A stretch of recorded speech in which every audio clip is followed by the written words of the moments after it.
Fala pessoal, sejam bem-vindos a mais um vídeo do canal Perrella Perfume. Eu sou Henrique Perrella e eu vou trazer para vocês mais uma avaliação da Yves Saint Laurent hoje.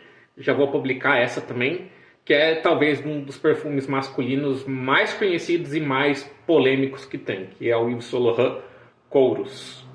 Mas antes, eu gostaria de pedir para você que ainda não se inscreveu nesse canal, que se inscreva no canal, ative o sininho de notificação. Deixe seu like, deixe seu comentário. Todos os comentários respeitosos, concordando ou discordando, sempre serão muito bem-vindos. Eu troquei o formato desse vídeo em relação ao que eu acabei de gravar do Myself, porque eu achei que o meu celular ele não grava muito bem na vertical, eu não gosto.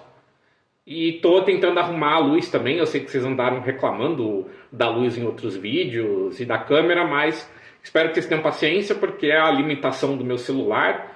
E depois de ter tido ano passado 2 celulares roubados à mão armada, eu estou usando o que eu tenho mesmo, porque pelo menos ele não foi caro. Se eu comprar um celular mais caro, a chance de eu perder ele de novo é alta. Então, infelizmente, essa é a nossa realidade atual e a gente tem que ir lidando com as coisas do jeito que a gente tem. Mas vamos ao que interessa. Eu resolvi fazer uma semana Yves Saint Laurent para vocês. Um amigo meu, o Kaique, inclusive, já tinha pedido, eu tinha falado que não ia fazer, porque eu não tinha todos os perfumes da Yves Saint Laurent para fazer, que nem eu fiz com a semana da Givenchy, mas eu resolvi fazer com os que eu tenho. Alguns, infelizmente, eu não tenho mais, eu gostaria de trazer, mas no momento que eu fiquei desempregado, eu tive que vender algumas coisas. Mas vou tentar fazer para vocês uma semana bem completa, vai até passar de uma semana. Vou trazer vários perfumes masculinos e femininos. Vou trazer alguns contratipos também, em especial da Terra, que tem alguns masculinos que nenhuma outra marca tem.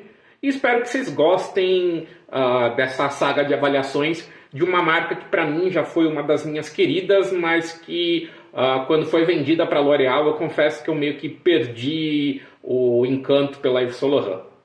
E o perfume Chorus da Yves Saint Laurent exemplifica também o porquê ela era uma marca tão distinta dentro do mundo da perfumaria. Ela sempre teve uma visão artística intensa e ousada e mostrou ao longo dos anos que a perfumaria comercial e de designer ela podia ser algo que desafiasse e criasse tendências. E o perfume Chorus é talvez um dos pontos altos dessa trajetória da Yves Saint Laurent, principalmente em trazer isso para a perfumaria masculina. E, de certa maneira, pode-se dizer que a década de 80 é um ponto de virada na perfumaria masculina, que deixa de ir por essa linha de um perfume principalmente funcional, limpo, estilo colônia, para explorar o lado mais hedonista do homem mesmo. E o próprio perfume Chorus ele faz isso muito bem. Ainda que antes existam perfumes que tragam esse lado mais hedonista e dandificado do homem, e eu vou fazer um vídeo para vocês de justamente um que esteve muito na vanguarda disso, que foi o Abbey Rouge. É a partir da década de 80 que você começa a ver essa revolução na perfumaria masculina. E eu diria até mesmo que o ritmo dessa revolução ele aumentou na década de 2010, que o perfume deixa de ser um acessório de limpeza para uma estética fofinha e asseada masculina, para realmente ser um objeto de conquista, de sedução, de grandeza do homem. E o Chorus é um perfume que esteve no início dessa revolução, e é talvez um dos perfumes mais divisíveis na história da perfumaria masculina. Tem quem ama esse perfume ama, e quem odeia, odeia com força. Eu já estive do lado dos que odeiam ele, mas eu aprendi que o Chorus ele é um perfume que se mostra interessante, principalmente em dias mais frios. Ele no calor desanda muito fácil, até porque o perfume dele foi feito, de certa maneira, para evocar a pele masculina, para ser uma espécie de aroma dos deuses, e o próprio nome Chorus reflete a um homem jovem. E eu diria que, nesse sentido, inclusive, a imagem que o Yves Saint Laurent trouxe no começo da década de 80 mostra justamente como ele às vezes estava muito antenado com o que ia acontecer. Porque essa ideia de trazer homens jovens de físico muscular e que remetem a estátuas gregas, isso vai casar muito bem com uma coisa que vai acontecer na década de 80 e que se reflete principalmente no público LGBT. Porque o que acontece? Com o crescimento do vírus da AIDS e o espalhamento disso, principalmente pelo público homossexual, você tem que esse tipo de físico masculino passa muito a ser valorizado porque ele transmite a ideia de um homem que tem saúde, que não é um homem que está doente e que pegou o vírus e que está para morrer. É até por isso, inclusive, que advém o termo de que os homens que têm esse físico muscular e bombado eram chamados de sarados. Se você parar para pensar, a palavra sarado é alguém que não está doente e que não tem o vírus da AIDS. E, de certa maneira, também essa ideia desse físico muscular das estátuas gregas casa com a imagem sexualizada e hedonista da década de 80. Então, o Yves Saint Laurent, ao lançar isso justamente no começo dessa década, ele assim estava muito antenado com o que os anos 80 seriam. E eu acho que até por isso que o perfume Kouros ele sempre vendeu muito bem. Porque além de ele trazer essa ideia do aroma de pele humana, cheiro de fluidos corporais e trazer essa masculinidade que não é tão limpa e asseada, ele convém direto ou indiretamente essa ideia masculina muscular, atlética e idealizada, sabe? Por isso que ele tem essa ideia do perfume dos deuses. Mas o principal problema que eu diria do Kouros é que, como ele é um perfume que já foi muito abusado ao longo dos anos, ele também criou ao redor dele uma aura de homem sem noção. Então, tem gente que usa esse perfume para ir para academia, que usa no trabalho em dia de calor, e ele desanda muito fácil e cria um aroma que, em vez de ser sexy, fica até mesmo repugnante, sabe? Então você precisa tomar muito cuidado para usar ele. Eu vou falar um pouco da pirâmide olfativa e do aroma deste perfume, mas eu não vou entrar em todas as notas porque perfumes da década de 80 eles não são feitos para que você sinta todas as notas. Eles são que nem aqueles cartazes de blockbusters que tem milhares de coisas acontecendo e que você vai captar principalmente a temática principal, e se você focar o teu olho, nesse caso o olfato, você vai prestar atenção nos detalhes. Eu diria que o Kouros ele é um perfume que fica entre o perfume âmbar e um estilo fougère, mas ele vai muito numa direção animálica também. Só que como não existe a família animálica, eu classificaria ele como um fougère. E eu vejo ele, de certa maneira, como uma evolução do Caron Yataghan, que também é um perfume que foca muito no lado animálico e nas ervas. Só que aqui você tem um peso muito maior de notas animálicas, de musk, e que traz esse perfume para uma direção diferente do Yataghan, que vai mais numa direção herbal. Na saída você tem o coriandro, a bergamota, a artemisia e a salvia clarea. E já dessas notas de saída, a própria salvia clarea é uma erva que tem um aspecto meio urinoso, um herbal mais sujo. A artemisia já é um herbal mais amargo. A bergamota aqui, ela tá mais para fazer uma harmonização, porque você tem aqui 3 ervas. O coriandro, se eu não me engano, é uma erva também, que trazem esse lado herbal mais bruto e mais marcante para o perfume. O corpo do Kouros é uma das partes que, dependendo do dia, desanda para valer.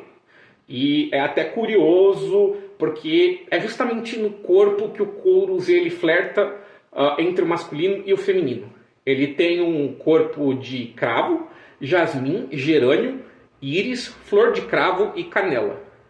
E por incrível que pareça, este perfume em dias muito quentes, ele desanda nessa parte porque a íris e o jasmim aqui criam um aroma mais floral e atalcado que dá até mesmo um cheiro meio de perfume feminino para essa fragrância. Então, ainda que tenha esse aspecto sensual, intenso, e até mesmo o aspecto animálico que vai vir na base, você tem um floral aqui que pode desandar dependendo do dia. O gerânio, para mim, aqui é um dos pontos que me faz pensar, junto com o cravo, num aspecto mais fougère, e que traz isso para um lado masculino mais clássico. Mas você tem o tempo todo aqui notas muito intensas, mais secas. Ele é um perfume que é feito para causar uma impressão e não para ser necessariamente o mais agradável, limpinho. E isso continua na base. Você tem principalmente uma base complexa, típica de um perfume oitentista. Você tem muita nota de base aqui. Você tem incenso, você tem ambergris, tem musgo, patchouli, vetiver, mel, couro, musk, tonka, civeta, e eu sei que tem também bases como de costos e castoreum para estender o lado mais animálico deste perfume. E com certeza são as notas de base que foram pesadamente afetadas pelas reformulações, junto com a parte do cravo, da canela também, que ao longo das décadas foi meio que regulada e pesadamente reduzida. Mas você tem aqui elementos animálicos na base, mesmo que sejam sintéticos, que certamente foram restritos e que devem ter levado o Kouros, nas versões mais recentes, para uma direção menos harmônica e até mesmo um pouco mais crua. Mas a base desse perfume aqui, num dia frio, ela é extremamente agradável. Você tem que o mel aqui é um mel mais seco, mais animálico, um pouco urinoso. O musk aqui me parece musks que simulam um almíscar natural, que não é um almíscar limpo. A tonka aqui para mim está mais como um elemento para reforçar o lado fougère. E a base também acaba flertando um pouco com o chypre, porque você tem a junção aqui do musgo de carvalho com o patchouli e até mesmo o próprio mel, junto com a nota de cravo. Isso são elementos tipicamente chypres aqui. Então você tem uma base que parece que ela é complexa ao ponto de ficar entre um chypre, entre um perfume oriental / âmbar, ou até mesmo um musk animálico. Então, é uma base complexa, é uma base com elementos que são feitos para passar essa ideia masculina, corporal, bruta, muscular. E por ser uma base muscular, ela não é uma base redondinha, romântica. Ela é uma base bruta, ainda que harmônica, mas ela traz essa ideia muscular de um corpo torneado. A única coisa que eu acho interessante em relação ao Kouros é que ele sempre foi vendido nas publicidades com homens musculosos sem pelos. E isso até faz sentido porque ele está mirando num ideal de beleza grego, na ideia das estátuas gregas que simulavam a perfeição do corpo masculino, para idealizar os deuses, ou até mesmo para trazer essa ideia de tornar os homens como deuses, como perfeitos. Mas ele é um perfume que não convém esse tipo de imagem masculina, sabe? Ele tem esse lado mais sujo, meio de pele e de suor, que sugere muito mais homem de um estilo... E aí eu sei que vocês podem concordar ou discordar, mas a impressão que ele sempre me passou é que ele sugere a imagem de um homem que tem pelos corporais, que é peludo, não um homem de um corpo musculoso e liso.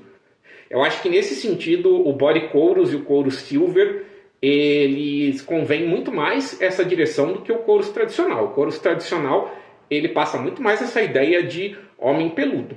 E eu sei que tem muito homem desse estilo que até considera ele um perfume de macho alfa, inclusive, essa ideia caricata de macho alfa, mas enfim, essas ideias de caricaturas ou de idealizações, elas existem porque as pessoas se identificam e se encaixam até mesmo nesses estereótipos. E eu diria que o Kouros é um perfume que vende esse estereótipo, É um perfume que é muito amado até hoje. Inclusive é um perfume que ele tem uma assinatura olfativa tão marcante que é muito difícil você não produzir uma variação dele que remeta ao Kouros. Inclusive não é um perfume que tem muitos contratipos. Eu acho que a Terra é uma das poucas que tem, mas infelizmente eu não conheço. E eu sei que quem mais tem, e tem uma versão muito boa, que é uma versão mais moderna e ainda assim sensual, é a Mahogany com o Mahogany Man, que para mim mantém parte desses elementos mais de pele, musk, amadeirado e de cravo do Kouros, mas de uma maneira mais direta e mais limpa. Então é um perfume que eu diria que é uma versão mais adequada com a nossa realidade, uma versão muito bem feita do Kouros, e quem gosta eu acho que vale a pena dar uma conferida assim, viu? Espero que vocês tenham gostado desse vídeo, pessoal. Eu vou trazer mais vídeos da Yves Saint Laurent com o tempo, mas nesses próximos dias eu devo postar mais coisas da Guerlain in the Box. Então eu peço que vocês tenham paciência, que com o tempo eu trago outros dessa saga para vocês. Um grande abraço e se cuidem!